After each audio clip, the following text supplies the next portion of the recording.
इसे यकीन नहीं आ रहा था कि वो अपने मकसद में कामयाब हो गई है। वो जल्दी से बाहर निकल आई और चादर को जिस्म के गिर्द अच्छी तरह से लपेटती हुई राहदारी में जिस तरफ से आई थी इस तरफ चलने लगी।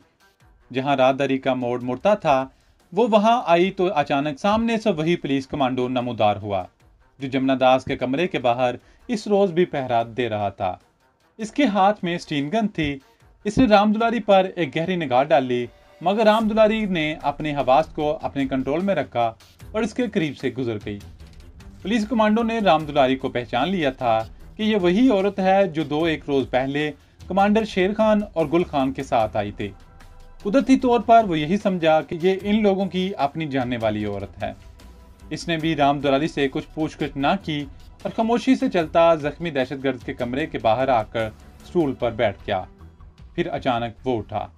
इसने कमरे का दरवाजा खोलकर अंदर झांक कर देखा। दहशतगर्द इसी तरह बिस्तर पर आंखें बंद किए पड़ा था। वो मुतमिन होकर वापस स्टूल पर आकर बैठ गया। इसे मालूम ही नहीं था जिस भारतीय दहशतगर्द की जान की हिफाजत की खातिर वो वहां पहरा दे रहा था वो मर चुका है। राम दुलारी का मिशन पूरा हो चुका था। वो जल्दी जल्दी हेल्थ सेंटर की इमारत से निकलकर रेलवे लाइन की तरफ चलने लगी। रेलवे लाइन को पार करके दूसरी तरफ खेतों में आ गई और खेतों में से भी गुजर गई। फिर रेलवे फाटक आ गया। कोई गाड़ी आ रही थी। फाटक बंद था। फाटक की दोनों जानब कुछ गाड़ियां और रिक्शा वगैरह खड़े थे। पैदल चलने वाले अभी तक रेल की पटरी पर से गुजर रहे थे। वो भी फाटक के छोटे दरवाजे में से होकर रेलवे लाइन पर से गुजरकर फाटक की दूसरी तरफ आकर सड़क के किनारे किनारे शहर की तरफ रवाना हो गई। अब इसे किसी रिक्शा टैक्सी की जरूरत थी। इसे वापस मुकुंद लाल के पास अपने खुफिया ठिकाने पर जाना था और इसे जाकर ये खुशखबरी सुनानी थी कि इसने वो काम कर दिया है जिसके लिए इसे जहरीला सिरिंज देकर भेजा गया था। राम दुलारी चलते चलते सड़क के पीछे भी देख लेती थी कि शायद कोई खाली रिक्शा टैक्सी आ रही हो। काफी आगे जाकर सड़क के मोड़ पर इसे एक खाली रिक्शा मिल गया। वो रिक्शे में बैठ गई और ड्राइवर को एक खास जगह चलने के लिए कहा। रिक्शा इस तरफ रवाना हो गया।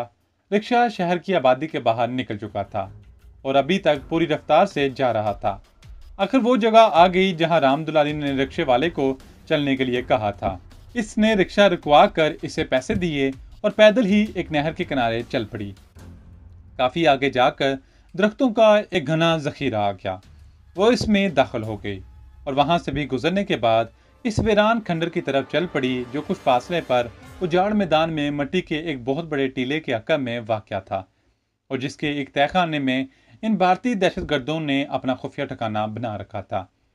एक भारतीय दहशतगर्द मुसलमान फकीर के बेस में खंडर के करीब ही दरख्त के नीचे बैठा हुआ था। इसने राम दुलारी को पहचान लिया था। राम दुलारी भी इसे पहचानती थी। वो इसके करीब से गुजर गई। जब वो पुराने तारीखी खंडर में इस जगह आई जहां से खंडर के अंदर दीवार के शगाफ में रास्ता जाता था तो वहां एक और दहशतगर्द झाड़ियों के पीछे छुपकर बैठा हुआ था। राम दुलारी ने इसे और इस दहशतगर्द ने जो पहरा दे रहा था एक दूसरे को देख लिया था। राम दुलारी खंडर में दाखिल होने के बाद नीचे तहखाने में आई तो वहां इनकी पार्टी का सरगना मुकुंद लाल मौजूद था। इसके पास ही दहशतगर्द रामू भी बैठा था। राम दुलारी को अपने सामने देखकर मुकुंद लाल ने पहला सवाल ये किया, इसे ठिकाने लगाया कि नहीं? राम दुलारी ने कहा, अगर तुम्हारे दिए हुए इंजेक्शन का जहर असली था तो जमुना दास मर चुका है। मुकुंद लाल ने राम दुलारी को शाबाश देते हुए कहा, राम दुलारी, तुमने हम सबको आने वाली मुसीबत से बचा लिया है। मुझे जमुना दास पर भरोसा नहीं था। वो एक तजर्बाकार और अपने काम का माहिर जरूर था, मगर मुझे मालूम है कि वो तशद्दुद बर्दाश्त नहीं कर सकता था। दहशतगर्द रामू कहने लगा, जिन लोगों के पास तुमने इतना वक्त गुजारा है, इनके हमारे खिलाफ मंसूबों के बारे में तुम्हें कुछ मालूमात मिली हैं या नहीं? राम दुलारी ने कहा, वो लोग अगर आपस में अंग्रेजी में भी कोई बात करते थे तो इस बारे में मेरे सामने कोई ऐसा जिक्र नहीं करते थे कि वो हमारे खिलाफ क्या कार्रवाई करने का इरादा रखते हैं। मैं जितना करेद सकती थी करेद कर इनसे पूछने की कोशिश की थी, लेकिन इन्होंने यही कहा कि हमें ऊपर से जो हुक्म मिलेगा इसके मुताबिक एक्शन लेंगे, हम अपने तौर पर कुछ नहीं करते। मुकुंद लाल कहने लगा, जमुना दास की मौत के बाद जब इन लोगों को ये मालूम होगा कि तुम भी हॉस्टल से गायब हो गई हो तो इन्हें यकीन हो जाएगा कि इस कत्ल में तुम्हारा हाथ है और तुम मुसलमान हशमत बीबी के बेस में सिर्फ जमुना दास को मौत के घाट उतारने के लिए इनके पास आई हुई थी और इंटेलिजेंस तुम्हारी तलाश में सारा शहर में फैल जाएगा, इसलिए तुम्हें कुछ दिनों के लिए यहाँ से बाहर नहीं निकलना चाहिए। दहशतगर्द रामू ने कहा, क्यों ना हम राम दुलारी को अपने रावलपिंडी वाले खुफिया ठिकाने में पहुंचा दें। मुकुल लाल बोला, इसकी जरूरत नहीं है। राम दुलारी को बकौल इसके सिर्फ शेर खान और इसके साथी कमांडो गुल खान ने ही गौर से देखा है, या फिर गर्ल्स हॉस्टल की औरत थी या इनका कमांडिंग ऑफिसर जिसने इसे देखा हुआ है। अगर राम दुलारी यहाँ कुछ दिनों के बाद बुर्का पहनकर बाहर निकलती है तो सीआईडी वालों से महफूज हो जाएगी। वैसे भी इंटेलिजेंस वाले राम दुलारी की शक्ल से नावाकिफ हैं। इनके पास राम दुलारी की कोई तस्वीर भी नहीं है जिसे वो शहरों की पुलिस को सप्लाई करें या अखबारों में शाया कराएं। दहशतगर्द रामू ने राम दुलारी से पूछा, क्यों दुलारी, तुम्हारी कोई फोटो तो इन लोगों ने नहीं उतारी थी? राम दुलारी सोचने लगी, फिर बोली, जहां तक मुझे याद है इन्होंने मेरी कोई अलग फोटो नहीं उतारी, लेकिन इतना याद आता है कि एक बार जब मैं शेर खान और गुल खान के साथ गर्ल्स हॉस्टल के एक कमरे में बैठी थी तो एक आदमी छोटे कैमरे से हमारी तस्वीर उतार कर चला गया था और कमांडो शेर खान ने भी इस पर कोई एतराज नहीं किया था। मुकुल लाल बोला, बस यहाँ तुम इनसे मार खा गई हो। इन्होंने बहाने बहाने से तुम्हारी तस्वीर उतरवा ली थी। अगरचा इस वक्त तक इनको तुम पर किसी किस्म का शक नहीं पड़ा था, लेकिन मुझे मालूम है कि ये इन पुलिस कमांडो की ज़ाब्ते की कार्रवाई का एक हिस्सा होता है। अब वो इस ग्रुप फोटो में से तुम्हारी तस्वीर को इनलार्ज करवा कर पाकिस्तान के हर सूबे के थानों में तकसीम कर देंगे और मुमकिन है कि तुम्हारी तस्वीर अखबारों में भी आ जाए। अब तुम्हें बुर्का पहनकर भी बाहर निकलने से गुरेज करना होगा। रामू ने कहा, लेकिन बॉस, हम यहाँ बंद होकर भी तो नहीं रह सकते। अभी हमारे सामने बहुत काम है। हमें शहर के सबसे बड़े रेलवे पुल को भी बम से उड़ाना है। मुकुल लाल बोला, जमुना दास की मौत के बाद शहर की सारी पुलिस भी चौकस हो गई होगी। हमें कुछ रोज इंतजार करना पड़ेगा। इसमें कोई शक नहीं कि यह कमांडो शेर खान और गुल खान की कमांडो तंजीम के ज़ाब्ते की कार्रवाई थी कि इन्होंने राम दुलारी की अपने साथ एक ग्रुप फोटो उतरवा ली थी।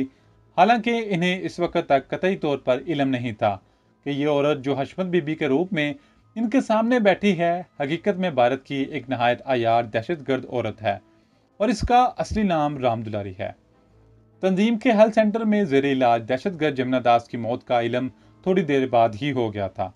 जब राम दुलारी इसको जहरीला इंजेक्शन लगाकर जा चुकी थी तो उसके 10-15 मिनट बाद ही ड्यूटी नर्स मामूल की चेकअप के लिए जमुना दास के कमरे में आई। इसने देखा कि दहशतगर्द की नाक से खून रस रहा है और खून का रंग स्याह है। इसने घबराकर जमुना दास की नब्ज देखी। नब्ज बंद हो चुकी थी। इसने इसी वक्त ड्यूटी पर मौजूद डॉक्टर को बुलाया। डॉक्टर ने आकर दहशतगर्द को चेक किया तो हैरान होकर नर्स से कहने लगा, इसकी मौत जहर की वजह से हुई है। मगर डॉक्टर, नर्स ने कहा, यहाँ तो कोई भी नहीं आया। मैं 6-7 मिनट के लिए डिस्पेंसरी में गई थी। इस वक्त तक मरीज जिंदा था। अगरचा बेहोश था। अभी वापस आकर देखा तो ये मर चुका था और नाक से स्याह खून जारी था। डॉक्टर ने कहा, हमें हेडक्वार्टर फौरन खबर करनी होगी। डॉक्टर इस वक्त बाहर निकल गया और उसने अपने ऑफिस में जाकर तंजीम के कमांडिंग ऑफिसर को फ़ोन पर बताया, जिस दहशतगर्द का यहाँ इलाज हो रहा था मर गया है और मेरे ख्याल में मौत जहर देने की वजह से हुई है। कमांडिंग ऑफिसर ने परेशान होकर पूछा, इसे किसने जहर दिया? वहाँ तो सिवाय आप लोगों के या नौकरों के किसी को आने की इजाज़त नहीं है। डॉक्टर ने फ़ोन पर कहा, सर मैं अपने ऑफिस में था।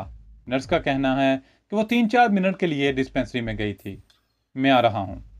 ये कहकर कमांडिंग ऑफिसर ने फ़ोन बंद कर दिया और इसी वक्त कमांडो शेर खान और गुल खान को ऑफिस में बुलवा कर बताया कि हेल्थ सेंटर में जेर इलाज दहशतगर्द मर गया है और डॉक्टर का कहना है कि मौत जहर देने से हुई है। शेर खान और गुल खान हैरान होकर रह गए। शेर खान ने कहा, मगर सर, इसे किसने जहर दिया होगा? कमरे के बाहर तो 24 घंटे पहरा लगा होता है। कमांडिंग ऑफिसर ने कहा, यह वहाँ चल कर मालूम होगा। मेरे साथ हो। और वो तीनों गाड़ी में बैठकर इसी वक्त हेल्थ सेंटर की तरफ रवाना हो गए। हेल्थ सेंटर में दहशतगर्द जमुना दास की लाश जहर के असर से नीली हो गई थी। कमांडिंग ऑफिसर ने लाश को देखने के बाद डॉक्टर से पूछा, कहीं इसे किसी सांप ने तो नहीं काटा? डॉक्टर ने कहा, नहीं सर, ये सांप का जहर नहीं है। इसे इंजेक्शन के जरिए जहर दिया गया है। और डॉक्टर ने वो सिरिंज प्लास्टिक के लिफाफे में से निकाल कर सीईओ को दिखाया जो इसे पलंग के नीचे से मिला था। जहरीले सिरिंज को सीओ, शेर खान और गुल खान ने गौर से देखा। सीओ ने शेर खान से कहा, इसका मतलब है कोई बाहर से आया था। इसी वक्त कमरे के बाहर पहरा देने वाले संतरी को अंदर बुला लिया गया। कमांडिंग ऑफिसर ने इससे पूछा कि सुबह से लेकर अब तक डॉक्टर, नर्स और हमारे अलावा और कौन इस कमरे में दाखिल हुआ था। ड्यूटी गार्ड ने सच बोलते हुए कहा, सर मैं थोड़ी देर के लिए बाथरूम गया था, वापस आ रहा था, मुझे एक औरत राहदारी में मिली थी। वो औरत कौन थी? सीओ ने पूछा। ड्यूटी गार्ड ने कहा, सर ये वही औरत थी जो 2 रोज पहले आपके साथ इस कमरे में आई थी। कमांडिंग ऑफिसर, शेर खान और गुल खान की आंखें खुली की खुली रह गई। शेर खान ने ड्यूटी गार्ड से पूछा कि तुम्हें यकीन है कि ये वही औरत थी? इसने गहरे रंग की चादर लपेटी हुई थी, लेकिन मैंने इसे पहचान लिया था। कमांडिंग ऑफिसर ने गुल खान से कहा, फौरन गर्ल्स हॉस्टल में मिसेस अंजुम को फोन करके पूछो कि हशमत बीबी अपने कमरे में ही है। अगर वो कमरे में ही है तो उसे कहो कि इसे हॉस्टल से बाहर ना जाने दे। गुल खान इसी वक्त बाहर निकल गया। कमांडिंग ऑफिसर ने शेर खान से कहा, अगर वो औरत हशमत बीबी ही थी तो इसका मतलब है कि वो दहशतगर्दों की साथी थी और हम इसके फरेब में आ गए थे। इसके बाद कमांडिंग ऑफिसर ने डॉक्टर से कहा, डॉक्टर लाश के पोस्टमार्टम में कितना वक्त लगेगा? डॉक्टर ने कहा, 3-4 घंटे तो लग जाएंगे। ठीक है, कमांडिंग ऑफिसर ने कहा। पोस्टमार्टम की रिपोर्ट हमें फौरन मिल जानी चाहिए। दूसरी अहम बात यह है कि यह खबर इस हेल्थ सेंटर से बाहर नहीं निकलनी चाहिए कि भारतीय दहशतगर्द मर गया है। इसने ड्यूटी गार्ड की तरफ देखकर कहा, तुम भी सुन लो। तुम इस तरह कमरे के बाहर पहरा दोगे और दहशतगर्द की मौत का किसी हालत में किसी से भी जिक्र नहीं करोगे। ठीक है साहब। हमें अफसोस है साहब कि हमारी वजह से ये सब कुछ हुआ। अगर मैं इस वक्त बाथरूम ना जाता तो वो औरत कमरे में दाखिल नहीं हो सकती थी। कमांडिंग ऑफिसर ने कहा, इस सिलसिले में तुम्हारे साथ कानूनी कार्रवाई होगी, लेकिन आइंदा बाथरूम जाओ तो यहाँ किसी आदमी को पहरे पर बैठा कर जाना। ठीक है साहब। और ड्यूटी गार्ड बाहर चला गया। इसके साथ ही गुल खान कमरे में दाखिल हुआ। इसने कहा, मिसेस अंजुम ने बताया है कि हशमत बीबी सुबह ही से गायब है। इसका कमरा खाली पड़ा है। कमांडिंग ऑफिसर ने शेर खान से कहा, साबित हो गया कि हशमत बीबी दहशतगर्दों की साथी थी और वो हमसे ड्रामा कर रही थी और हम इसके बिछाए हुए जाल में फंस गए। हमें शर्म आनी चाहिए। इसके फौरन बाद तीनों मुजाहिद कमांडो गर्ल्स हॉस्टल में आ गए। हॉस्टल के सदर दरवाजे के बाहर जो 2 आदमी हशमत बीबी की निगरानी के लिए तैनात किए गए थे, इन्हें फौरन बुलवाया गया। जब इनसे हशमत बीबी के बारे में पूछा गया, वो हॉस्टल से निकलकर चली गई और इन्होंने इसका पीछा क्यों नहीं किया, तो इनमें से एक सराग रसान ने ताज्जुब का इजहार करते हुए कहा, सर हम में से एक आदमी यहाँ हर 8 घंटे के बाद निगरानी पर मौजूद होता है। हमने इस औरत को बाहर निकलते हुए नहीं देखा। ये कैसे हो सकता है सर कि औरत बाहर निकलती और हम इसका पीछा न करते? कमांडिंग ऑफिसर ने इन्हें कुछ न कहा और मिसेस अंजुम को साथ लेकर हशमत बीबी के कमरे में आ गए। कमरा खाली था। चीज़ों की तलाशी ली गई।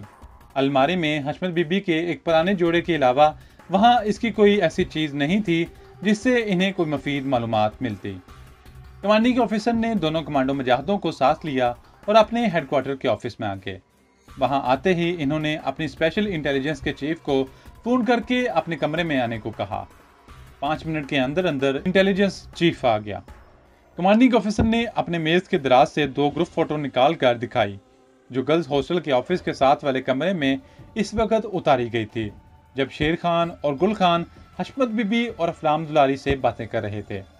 कमांडिंग ऑफिसर ने हशमत बीबी यानी रामदुलारी की फोटो पर उंगली रखते हुए कहा, इस ग्रुप फोटो में से इस औरत की तस्वीर को अलग करके इसे इलाज करवाएं और इसके बहुत से प्रिंट बनवा लें और ये फ़ोटो सूबे के तमाम पुलिस स्टेशनों पर पहुंचा दी जाए। अपनी इंटेलिजेंस के ओहदेदारों को भी इसकी एक कॉपी देकर शहर के अहम नाकों और मकामात पर तैनात कर दें और इन्हें हदायत कर दें कि जब जहां इस शक्ल सूरत की औरत नज़र आए इसे वहीं गिरफ्तार कर लिया जाए। इंटेलिजेंस चीफ ग्रुप फ़ोटो लेकर फ़ौरन चला गया। शेर खान ने कमांडिंग ऑफिसर से कहा, सर ये मेरी और गुल खान की नाअहलियत है कि हम इस औरत को पहचान ना सके और इसके धोखे में आ गए। सीओ ने कहा, इस औरत ने जिस तैयारी से ये ड्रामा खेला है, इसे कोई भी धोखा खा सकता था। गुल खान कहने लगा, सर जब इस औरत ने काउंटर के पीछे से रोते हुए एकदम हाथ खड़े कर दिए और कहा कि मैं मुसलमान हूँ और ये हिंदू काफिर मुझे अगवा करके लाए हैं, तो हम धोखा खा गए। सीओ ने कहा, इन बातों को छोड़ो। इस वक्त हमारे सामने सबसे अहम मसला ये है, इस औरत को जो दहशतगर्दों की साथी है और हिंदू औरत है, और इसको जितनी जल्दी हो सके पकड़ने की कोशिश की जाए। ये सुराग लगाया जाए कि वो दहशतगर्द को जहरीला इंजेक्शन लगाने के बाद हेल्थ सेंटर से निकलकर कहाँ गई थी। जाहिर है कि इसके साथी जिन्होंने इसे जहरीला इंजेक्शन दिया था वो इसी शहर में किसी जगह छुपे हुए हैं। इससे पहले कि ये लोग हमारे हाथ से निकल जाएं, हमें इनके खुफिया ठिकाने पर छापा मारकर इन्हें काबू करना होगा। तुम दोनों बेस बदलकर शहर के इन इलाकों की तरफ निकल जाओ जहां तुम्हारे ख्याल में दहशतगर्दों ने अपना खुफिया ठिकाना बना रखा होगा। शहरी आबादी में हम छापा मारकर इनके आदमी हलाक कर चुके हैं। अब इन्होंने यकीनन शहर से बाहर किसी वीरान जगह पर अपना खुफिया ठिकाना बनाया होगा, जहां तुम्हें अपने खास कमांडो सिविलियन कपड़ों में मसल्ला करके साथ ले जाने होंगे। फिर सीओ ने गुल खान से कहा, तुम शहर के जनूब इलाके में जो वीरान जगह हैं इस तरफ निकल जाओ, और शेर खान तुम शहर के शुमाली इलाके में जाओगे। हमें हर हालत में जितनी जल्दी हो सके इन दहशतगर्दों के ठिकाने का सुराग लगाकर इन्हें या तो गिरफ्तार करना है या इन्हें वहीं गोलियों से भून डालना है। जाओ और फौरन अपना काम शुरू कर दो।